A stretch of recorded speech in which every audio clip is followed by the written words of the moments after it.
पहला हो गया था क्या? Yes sir. किससे? बस एक से ही? Yes, बाकी sir. दोनों से ट्राई किया था? Yes sir. ये सब ट्राई तो किए थे। हुआ था? नहीं सर, देखो 2 नंबर सर दे रखा तीसरा है। वाला हो गया था, एक चलो तीसरा पहले चौथा। पहला दूसरा भी हो गया। देखो मैं ऐसा करता हूँ, केवल 6 के आपके इक्वेशंस फॉर्म करता हूँ, ठीक है? सॉल्व आपको करना है, क्योंकि सॉल्व करना Yes, मैंने sir. सिखा दिया है ना, ओके इसमें सर, कुछ है नहीं। Yes sir. तो आपको दिख रहा है पहले तो डिफरेंस बिटवीन 2 नंबर्स आपको दिख रहे हैं, तो ले लिया let the X and Y. Numbers भी है x एंड y, ऐसा ले लिया, ठीक है? नंबर्स x एंड y है, तो डिफरेंस कह रहा है 26, X यानी minus Y is equal to 26. इसको ये ले लिया ऐसे, ठीक है? अच्छा, अब आगे क्या कह रहा है? One number is 3 times the other, एक नंबर दूसरे से 3 गुना ज्यादा है, यानी कि मान लो x बड़ा है, X minus 3x. x minus नहीं, x is equal to 3y, सिर्फ इतना, Yes, ठीक है? yes, sir. Yes, sir. फिर यहाँ से सॉल्व कर लिया, ठीक है? यहाँ पर 3y रखा, 3y माइनस y 26 है, यानी 2y 36 है, y 13 आ जाएगा, x 39 आ जाएगा, Yes, ठीक है? sir. तो मैं सॉल्यूशन भी लिख देता हूँ, therefore x is equal to 39, y is equal to 13, ये आंसर है। क्लियर है? ये बहुत ही स्ट्रेट फॉरवर्ड क्वेश्चन है ना, Yes, कुछ भी sir. दिमाग नहीं लगाना इसमें, ठीक है? सबको समझ में आ गया? Yes, sir. बाकी लोग जवाब नहीं दे रहे हो, कहाँ हो तुम लोग भाई? Yes, sir, आ गया। हाँ, सेकंड देखो, कहता है the larger of to supplementary angle. Supplementary का मतलब क्या होता है? Sum is 180. ठीक है, और 90 होता है तो क्या बोलते हैं? कॉम्प्लीमेंट्री। Complementary angle. हाँ, 90 डिग्री का मतलब कॉम्प्लीमेंट्री होता है, सप्लीमेंट्री मतलब 90 प्लस 90, 180. ठीक है? तो यहाँ पर भी वही मान लिया, let the angles be x and y, And ऐसा मान लिया, ठीक है? क्यों Yes. ऐसा माना? क्योंकि 2 एंगल्स की बात कर रहा है, तो बात ये चीज तो यहाँ पे खत्म होगी। अच्छा, अब आगे क्या कह रहे हैं? हमने ये भी मान लिया कि x is greater than y, है ना? हमने ऐसा मान लिया, Yes. x y से बड़ा है। अब क्या कहता है? The larger angle exceeds the smaller by 18 degree. तो पहली चीज तो क्या है? दोनों सप्लीमेंट्री एंगल्स हैं, देयरफॉर x प्लस y क्या हो जाएगा? 180 डिग्री। 180. पहला तो इक्वेशन ये हो गया, ठीक है? दूसरा कहता है कि first axis the second by 18 degree, बस यहाँ पर दोनों को ऐड कर दिया, है ना? Yes, sir. तो एक क्या आ जाएगा आपका? 91 डिग्री, x यहाँ से आप 99 डिग्री ये आ गया, और y आपका आ जाएगा 81 डिग्री। Yes, sir. ये इसका सॉल्यूशन, ठीक है? समझ में आया? Yes, sir. है ना? बहुत ही स्ट्रेट फॉरवर्ड है, कुछ भी दिमाग नहीं लगाना है। अगर नहीं समझ में आया तो बीच में मुझे रोक करके पूछना, जिसको समझ नहीं आया। सर एक बार बता दीजिए। देखो सप्लीमेंट्री एंगल का मतलब क्या हुआ? दोनों एंगल का सम क्या है? 180। एक अगर x है दूसरा y है, तो x प्लस वाई 180 डिग्री, ये तो पहला इक्वेशन हो जाएगा ना? Yes sir. तो यही है, ये आपको इनडायरेक्टली दिया हुआ है ना, अलग से नहीं दे रखा है क्वेश्चन में, इनडायरेक्टली आपको समझना है। दो एंगल्स हैं तो दोनों अगर सप्लीमेंट्री एंगल बना रहे हैं तो इसका मतलब दोनों का सम होगा 180 डिग्री, ठीक है? आगे ये कह रहा है द लार्जर एंगल, है ना, the larger angle exceeds the smaller by 80 degree, यानी कि जो बड़ा वाला एंगल है वो छोटे वाले से 18 डिग्री ज्यादा है, तो जो भी छोटा है उसमें 18 ऐड कर दोगे तो बड़ा वाला आ जाएगा, ठीक है? तो y हमने छोटा माना था, y में अगर 18 ऐड करोगे तो बड़ा आ जाएगा, है ना? यानी दोनों का डिफरेंस 18 है, ठीक है? ये क्लियर है? Yes sir. Yes sir. चलो थर्ड देख लेते हैं। थर्ड क्या कहता है? The coach of a cricket team buys 7 bats and 6 balls for इतना, ठीक है? इस तरह का क्वेश्चन आपको याद हो, हमने किया था पहले या सिंपल है ये तो, है ना? तो Yes, यही sir. मैं लिख देता हूँ यहाँ पर, let the cost of one bat is equal to rupees x, cost of one ball, इसको हमने क्या मान लिया, रुपीज वाई मान लिया, सपोज ऐसा मान लिया। तो क्या कह रहा है ये, 7 बैट है और 6 बॉल है, एक का x है तो 7 का क्या हो जाएगा 7x।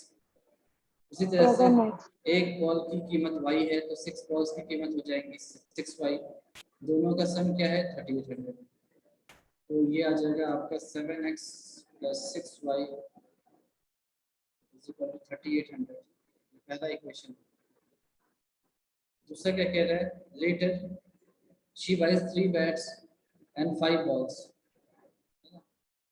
3 bats and 5 balls, 1750 का है। तो यहाँ से आप आराम से सपोज x निकाल लो, इस तरह से आ जाएगा, ये आ गया। इस x को आप वापस से यहाँ पर सब्स्टिट्यूट कर दो, y के टर्म्स में इक्वेशन आ जाएगी, x निकाल लो, फिर इसमें या इसमें कहीं पर भी y की वैल्यू रखोगे x निकल आएगा। ठीक है, अब तक तो आपको समझ में आ गया होगा कैसे वैल्यू निकालते हैं, है ना?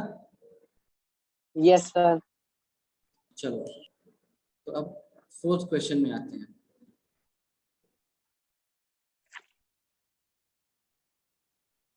फोर्थ वाला हो गया था सबसे, फोर्थ पार्ट हुआ था क्या? No, sir. चलो पहले फोर्थ वाले को ले लिया, ये देखने में थोड़ा विशालकाय लग रहा है, देखते हैं क्या कहना चाहता है।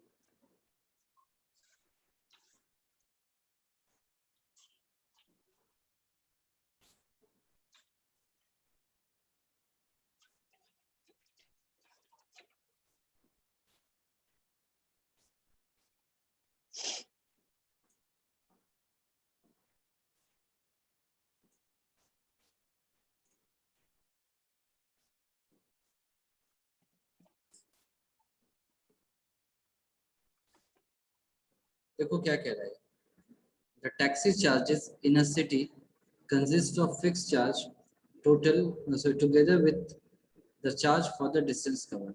इसका मतलब समझ में आया क्या कहना चाहता है?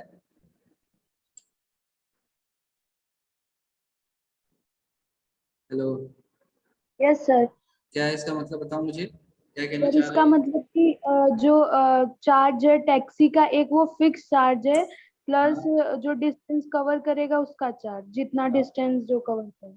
हाँ बिल्कुल, इसका मतलब क्या है कि जैसे मान लो कि आप ओला या उबर में कभी बैठते होगे, उसमें क्या है कि बैठते ही आपका एक अलग से चार्ज लग जाएगा, है ना? मतलब कि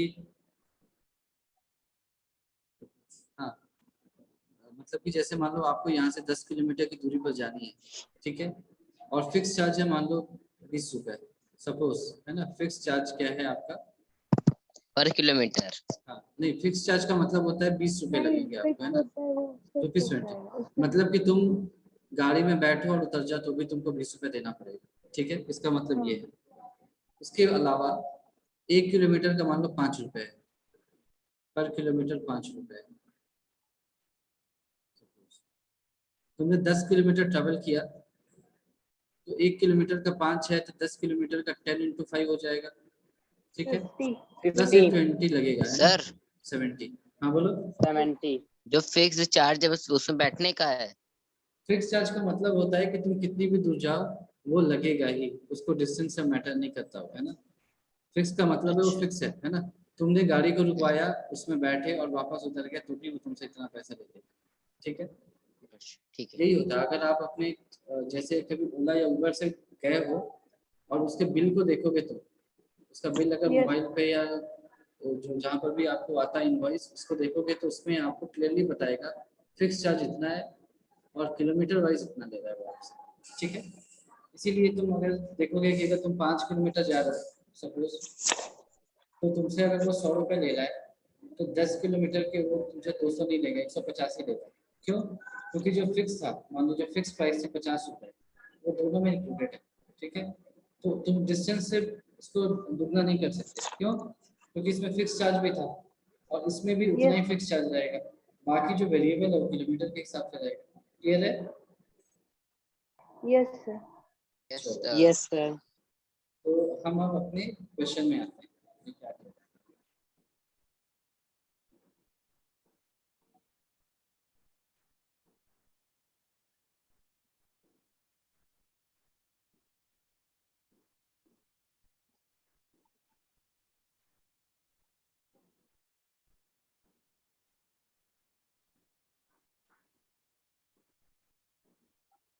ठीक है, लिखा है the taxi charges in a city consists of a fixed charge together with the charge for the distance covered. ठीक है, for a distance of 10 kilometer the charge paid is rupees 105 and for a journey of 15 kilometer the charge paid is इतना दे रखा है।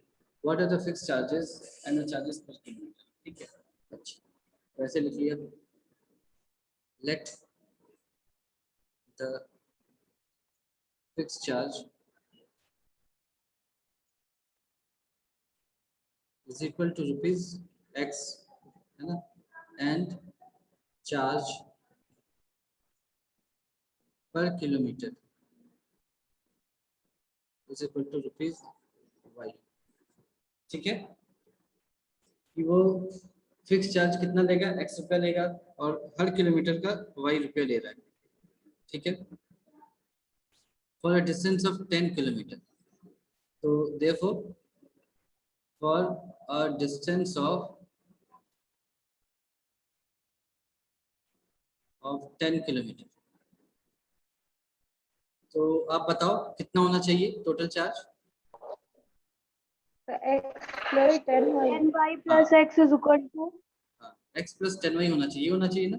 1 kilometre का 10 Yes. y रुपया है, तो 10 kilometre का 10y होगा, और x तो लगेगा ही लगेगा, वो कितना भी किलोमीटर जाए, तो टोटल हो गया x प्लस 10y। और ये किसके बराबर दे रखा है आपको? 105, तो आपने लिख लिया 105। ये हो गया आपका इक्वेशन 1। ठीक है, आगे कह रहा है for a journey of 15 kilometres, x plus 25 अरे and x plus 15y journey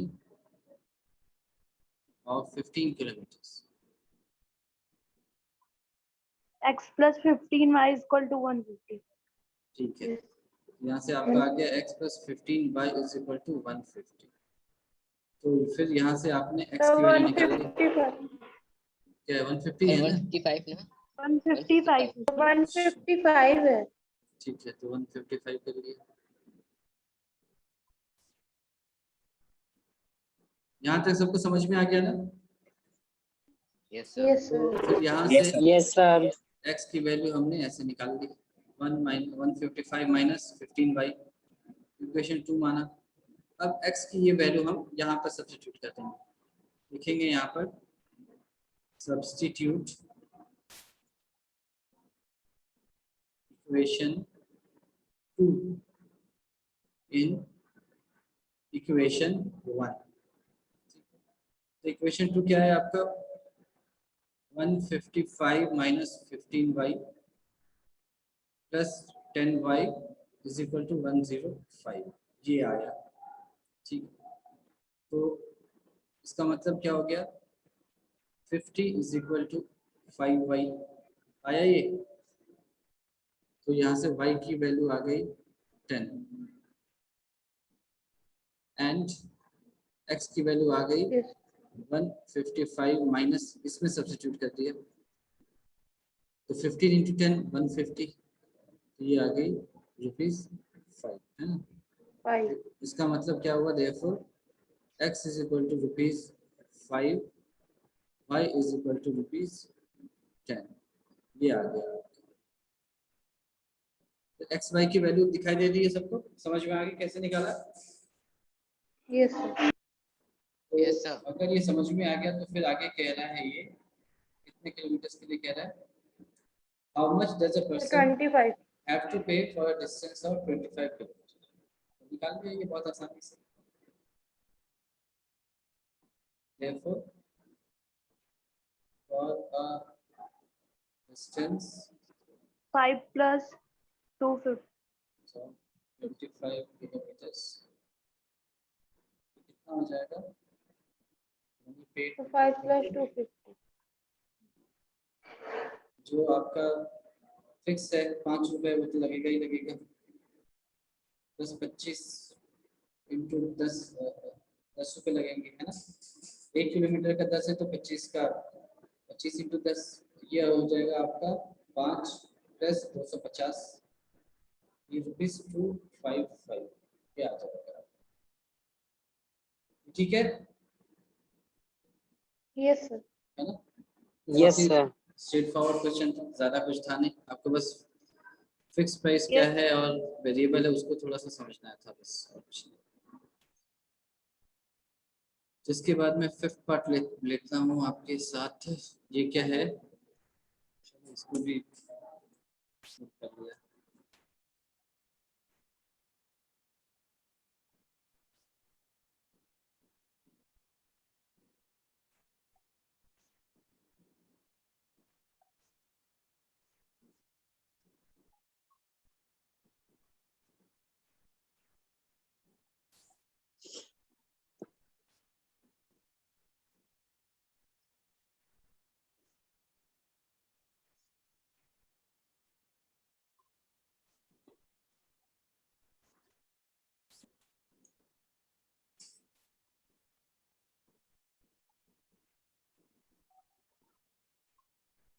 और वो क्वेश्चन क्या कहना चाहता है, ये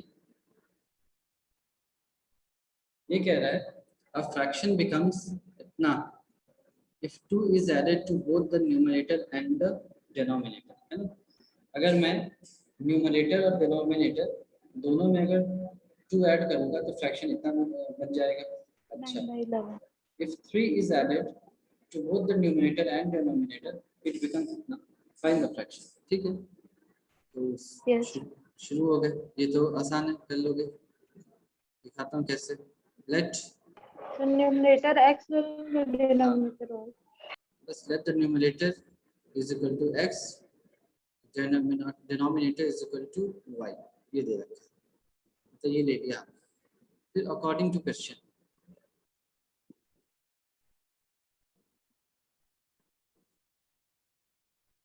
क्वेश्चन क्या कह रहा है कि अगर दो ऐड करोगे आप, 2 is added to both numerator and denominator, and और apostrophe मतलब ये ऊपर में r रखने का मतलब होता है ये आपका न्यूमरेटर है, सब्स्टिट्यूट ऊपर में रखने का मतलब होता है ये आपका वैसे डिनोमिनेटर, ठीक है, शॉर्ट में ऐसे लिखते हैं।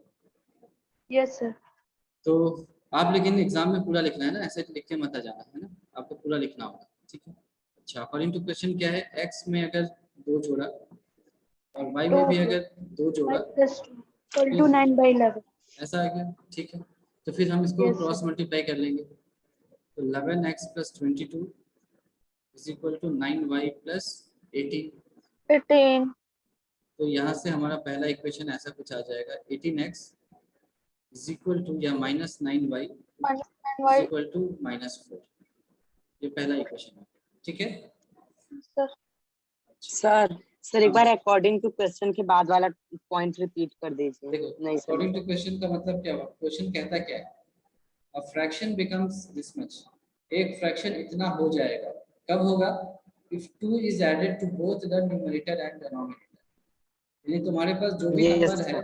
उसके न्यूमरेटर में भी 2 जोड़ दो, डिनोमिनेटर में भी 2 जोड़ दो, तो फ्रैक्शन इतना बन जाएगा। तो मेरा नंबर पहले x/y था, उसमें ऊपर में भी 2 यस जोड़ सर। दिया, यहाँ पर भी 2 जोड़ दिया, तो 9/11 हो गया। फिर क्रॉस मल्टीप्लाई करके हम ये ले आए, ठीक है। ये यस सर। चलो, ये पहला पार्ट हो गया। इसका दूसरा पार्ट क्या कहता है, if 3 is added to both numerator and denominator it becomes 5/6। अब हम 3 अगर ऐड करते हैं, नाउ 3 ऐड किया तो ये आपका 5/6 बन गया, ये आपका हो जाएगा 6x + 18 is equal to 5y 5y + + 5x 15, plus. 15 है ना, ऐसा होगा, 5y हो जाएगा। Yes sir. तो यहाँ से आपका 6x minus 5y. 5y 6 is equal ऐसा हो to जाएगा, -3। -3 ऐसा आएगा। अच्छा, तो यहाँ से आप मान लो मैं ऐसा लिख रहा हूँ, x is equal to 5y -3/6 ये आ गया, ठीक है। अब सब्स्टिट्यूट कर दो, substitute equation 2 in equation question 1 बस, ये तो सिंपल है। मुझे ऐसा आ जाएगा, मैं लिख के छोड़ देता हूँ 11, x की जगह आपको ये लिख देना है 5 y minus minus 3 upon 6 minus 3/6 minus 9y equal to -4। बस। अब ये सब y में आ जाएगा, सॉल्व कर दोगे आप, और जब y Yes, की sir. वैल्यू आ गई तो y को यहाँ पर पुट कर दोगे तो x की वैल्यू आ जाएगी, ठीक है। yes sir ये Yes, क्लियर है, sir. सभी को समझ में आ गया? Yes, sir. Yes sir. चलो सभी को समझ में आ गया, तो फिर हम लास्ट पार्ट जो है इसका वो भी देख लेते हैं। ये तो छोटा सा दिख रहा है तो तुरंत हो जाएगा।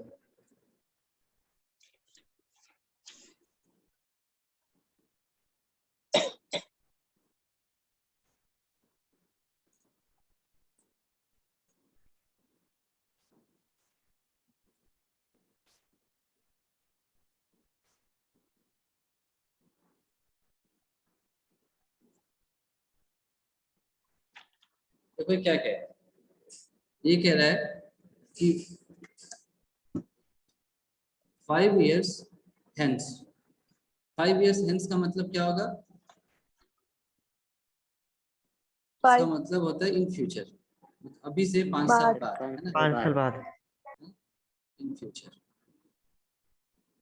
तो 5 years hence यानी आज से 5 साल के बाद, the age of Jacob will be 3 times the age of his son. Jacob अपने सन से 3 गुना ज्यादा बड़ा हो जाएगा, तब 5 साल के बाद, ठीक है। आगे क्या कह रहा है, 5 years ago, 5 साल पहले, Jacob's age was 7 times that of his son. Present age निकालनी है, ठीक है। ऐसा क्वेश्चन हम कर चुके हैं, इसलिए let yes sir Jacob's present age is equal to x, his son's present age is equal to y, ठीक है। ये यहाँ तक समझ में आ गया? yes sir अच्छा, yes now देखो 5 years hence, 5 साल के बाद जैकब का एज कितना हो जाएगा? तो 5 plus x उनके मतलब x is equal to x plus 5 ऐसा हो जाएगा, plus 5 x plus 5 is equal to और उसके सन का 5 y प्लस। ठीक है। यहाँ तक समझ में आ गया? अभी एक्स वाई था तो Yes. 5 साल बाद इतना हो जाएगा। अच्छा, आगे क्या कहता है, ये जो एज है इसके बारे में बात करता है। ये कहता है the age of Jacob will be 3 times that of his son, यानी कि यहाँ पर लिखो according to question x plus 5 is equal to 3y 3 bracket में y प्लस 5। ठीक है। तो क्वेश्चन क्या कहता है, ऐसा जैकब का जो एज है वो अपने सन के एज से 3 गुना ज्यादा हो जाएगा, ठीक है। तो आपने निकाल लिया x plus 5 is equal to क्या आ गया, 3y प्लस 15। तो यहाँ से x की वैल्यू आ जाएगी आपको 3y प्लस 10। ये हमारा पहला इक्वेशन बन गया, ठीक है। Yes sir. अच्छा, अब वापस से प्रेजेंट में आ जाते हैं, यानी कि अब वापस से जैकब की एज x और उसके सन की एज y होगी। अब क्या कहता है, 5 years ago, अब 5 साल पहले की बात कर रहे हैं। चलो 5 साल पहले की बात कर लेते हैं। प्रोनाउन बंद कर दो अपना, माइक अपनी ऑफ कर दो। 5 years ago,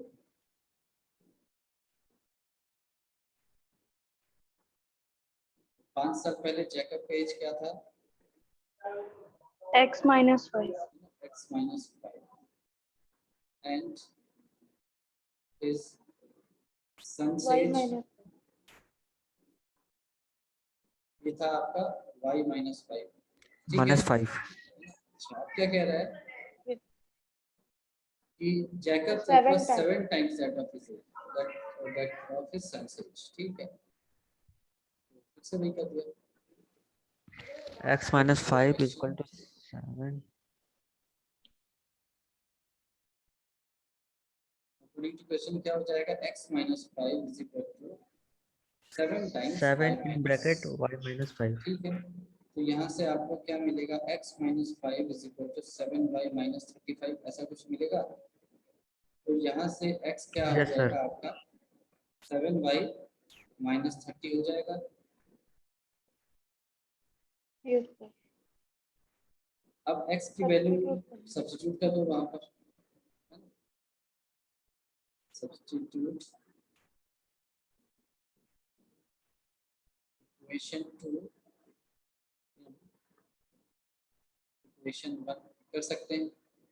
तो इक्वेशन 1 क्या था, x is equal to 3y plus 10, तो 3y प्लस 10 था x, अब x क्या है यहाँ पर 7y माइनस 30, तो यहाँ से 4y इज इक्वल टू 40 आ गया, तो y की वैल्यू आ गई 10,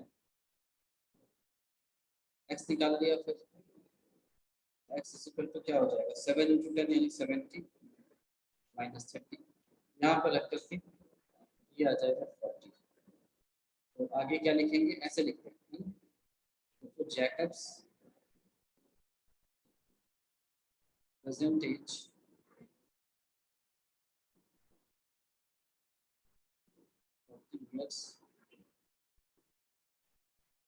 his sons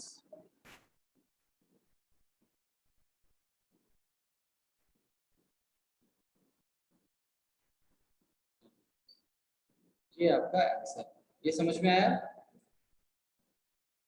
Yes, sir. ठीक है। Yes, तो sir. आप जब ऐसे क्वेश्चन को सॉल्व करो तो सिर्फ Yes, x और sir. y में नहीं छोड़ना है ना, ऐसा नहीं कि y लिख दिया और x लिख दिया और यहीं पर ऐसे आंसर लिख दिया, ऐसा नहीं करेंगे, है ना, ऐसा नहीं करेंगे, आपको ये पूरा Yes. लिखना होगा, ठीक है, तभी पूरे मार्क्स मिलेंगे।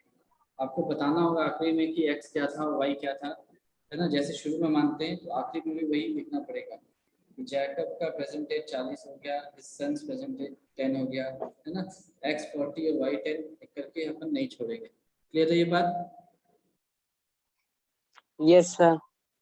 ठीक है। तो चलो हमने पहला मेथड कंप्लीट कर लिया, ये था सब्स्टिट्यूशन मेथड।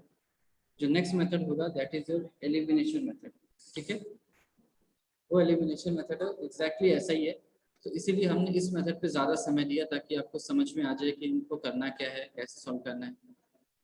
नेक्स्ट मेथड जो है, जो कल हम स्टार्ट करेंगे, वो भी ऐसा ही है ना, आपको सिर्फ इक्वेशन बनाना है, इस मेथड की जगह उस मेथड से सॉल्व करना है। आप इस मेथड से सॉल्व करते Yes, sir. तो भी आंसर सेम आता, लेकिन क्योंकि अलग तरीका है तो एग्जाम में कई बार पूछा जाता है कि इस क्वेश्चन को इसी तरीके से सॉल्व करें, तभी मार्क्स देंगे, तो इसीलिए हम बाकी सारे मेथड्स को भी स्टडी करते हैं, ठीक, बाकी कोई डिफरेंस नहीं है। Yes, तो sir. आप उसको देख कर Yes, sir. क्या है, फिर हम कल